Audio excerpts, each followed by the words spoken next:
হক কথা বলি কেন, 7 বার মেরে ফেলছে।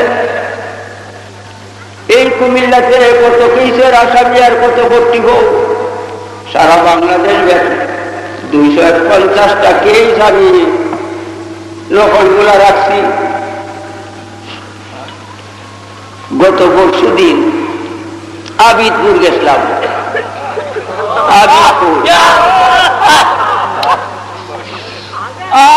একজন আমার সঙ্গী আলেমরা একটা ওয়াজও করতে পারে নাই। শিবিরের ছেলেরা জিকুর চিৎকার, হাজারে হাজারে ছেলে একত্রিত হইয়া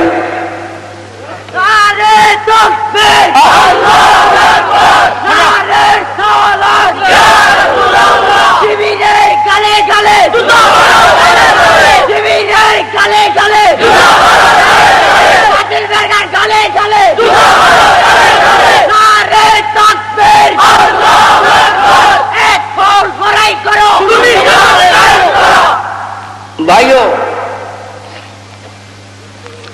শেষ পর্যন্ত রাত্রে 8টা মনে হয়, এমন 8টা কি 9টা, তখন আমি বললাম যে তোমরা মাইক নিয়ে আসো,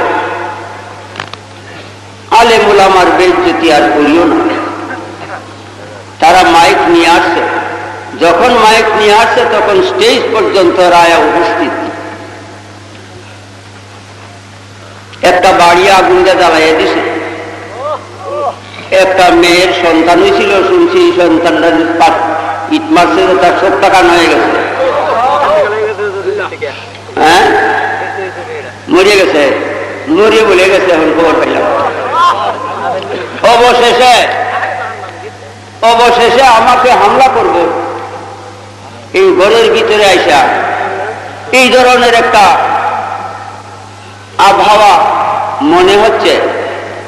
আমার সঙ্গে সাথে যারা গেছিল তারা কয় হুজুর আর বসে থাকা যাবে না, চলেন জায়গা। আমি বললাম যে না বাবা, চতুর্দিক ব্লক করছে, যাওয়া যায় না। একটুক্ষণ পরে কইল না যাওয়ার নেই লাগবো, চলেন জায়গা। আমার দূরে তুলে লাইছে, রওনা দিয়ে বাইরে দেখলাম চতুর্দিকে ব্লক, যে দিকটা বাইরেছি একেবারে গড়ের নিকট থেকে লিয়া শতাবধি লোক বেন্দা নিয়ে বসে রয়েছে। আমি বাইরে আইছি, আমার আর দেখছে না।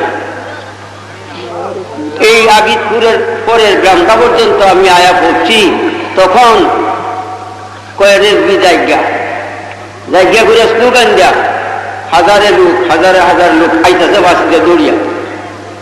আমি বৃদ্ধ বয়সে দৌড়বার শক্তি নাই। হাতের বাম সাইডে একটা বাড়ি, 2 ঘরের ফাঁক, কদ্দুর ফাঁকের ভিতরে দিকে 2টা ছেলে ধরে আমার একটা বড় তুলছে।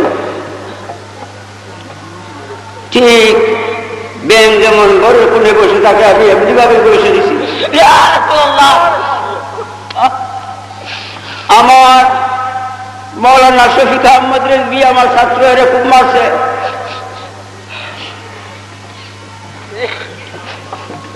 আমার সঙ্গে বড় বিটকেস বড় 14টা কি খাওয়া ছিল, কাপড় চোপড় ছিল, সব নিয়ে গেছে। শফিক আহমদ রেজভীর লোকের কিতাবা ছিল, কাপড় চোপড় ছিল, নিয়ে গেছে। আমার পকেটে কিছু টাকা আমি দেখি নাই, পড়িয়ে গেছে। যার যদি আমি পলায়ন না করতাম, পলায়ন করেছি, আল্লাহর মেহরবানি, আল্লাহ আমাকে বাঁচায় আনছে। কোন কারণে আমি তোমাদের শত্রু হইলাম, কি অপরাধ আমার? আমি চ্যালেঞ্জ দিছি বাংলাদেশের প্রধান বিচারপতি